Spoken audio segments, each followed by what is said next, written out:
To reassemble the print engine back into the enclosure, you first start with the paper sensor.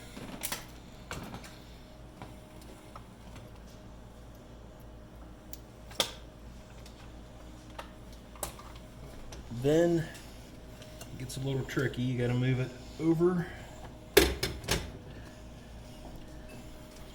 plugging the USB cable.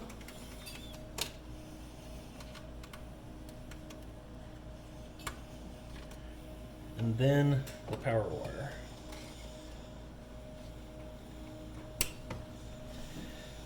Tuck all cables into the channels so they don't get pinched.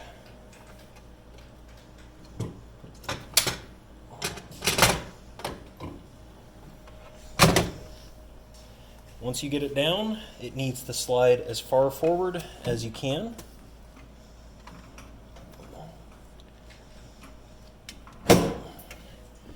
And then screw down the tri-wing nuts. You do need to make sure that the tri-wing nuts are secure, as there will be a significant amount of force applied to them.